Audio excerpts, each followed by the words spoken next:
I moved into this apartment by accident. At the time, I didn't have much of a choice. After the divorce and the custody battle over my son, I was left with 2 suitcases, a modest inheritance from my father, and nights full of restless dreams. The listing was nothing special. Cheap place on the edge of town, a little rundown, but isolated. That suited me just fine. I was looking for quiet, for solitude. From the very first glance, though, the apartment felt wrong. The hallway seemed a little too long, the closets too deep, the corner of the living room bent at an odd, unnatural angle, as if someone had tried to fix it and failed. But I wasn't in a state to care. I just lay on the bed, stared at the ceiling, and fell asleep the first night. And that's when it began. I dreamt that I woke up in the same apartment, same walls, same carpet, same silence, but not quite the same. The air felt thicker, muffled, as if sound couldn't travel properly. The windows were boarded shut. I tried to pry one open, but the wood wouldn't budge at all. There was no glass behind it, just a dark void. When I turned back, the hallway had changed. The bathroom was gone, replaced by a blank wall, and the kitchen door now opened into another room, empty, gray, with a single chair in the corner. I sat down, not because I wanted to, but because I felt like I was supposed to. And then I woke up. I told myself it was stress, the move, exhaustion. But the next night the dream returned. I would fall asleep and the apartment would be there again, slightly different each time. The boards on the windows were on the inside now, not the outside. Damp footprints appeared on the floor, not mine. When I opened the closet, I found a suitcase I hadn't brought with me, empty, still warm, as if someone had just touched it. I woke up with my heart racing. It didn't feel like a dream. Things had weight. The air smelled of mildew, dust, old wood. Worst of all, there was no sound, none at all, even when I screamed. I started fearing sleep, literally. I drowned myself in coffee, stayed up until morning, half delirious, but my body betrayed me, and whenever I finally gave in, the apartment kept shifting. The hallway stretched longer. A hatch appeared in the floor. The chairs began to move when I wasn't looking. I checked everything. I measured the real apartment after waking. It didn't match what I saw there. My mirrors would be fogged up in the morning, even if I hadn't showered. Sometimes I'd wake with dust on my palms, like I'd been handling wooden boards.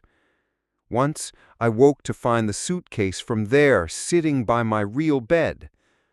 I went to a psychiatrist, told him, carefully, without too much detail.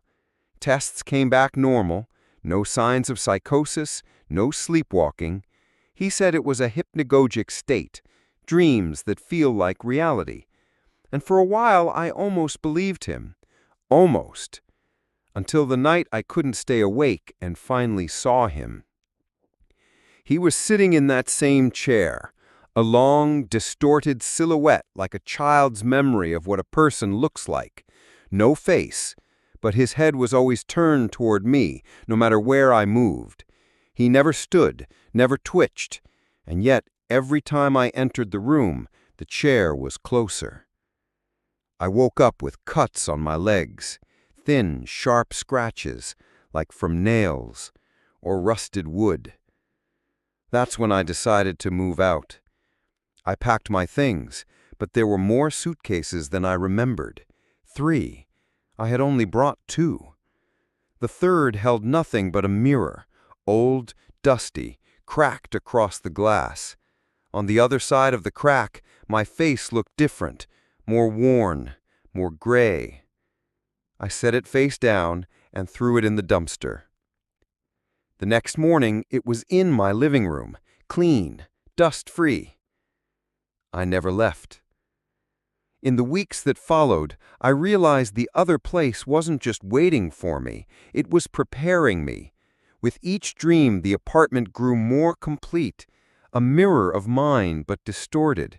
Furniture where there hadn't been any. Books with no words. Paintings in colors I'd never seen. My carpet but flipped upside down. Seams showing. And then the windows weren't boarded anymore. Beyond them was darkness, but not empty. Depth. Something moved out there, slowly, breathing with me. I would turn away, but I could feel something shifting inside me. I couldn't tell anymore which side was the dream. Sometimes I'd think I was awake, until I found myself on the other side of the boards, staring back into my own apartment. This morning I woke up and couldn't open the front door. The lock wasn't mine. The apartment looked the same, but softer, like in the dream. There was a chair in the corner. On it, the suitcase. Inside, the mirror.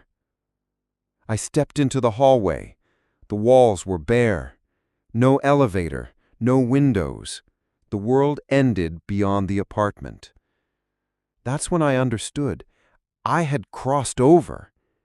And here's the worst part.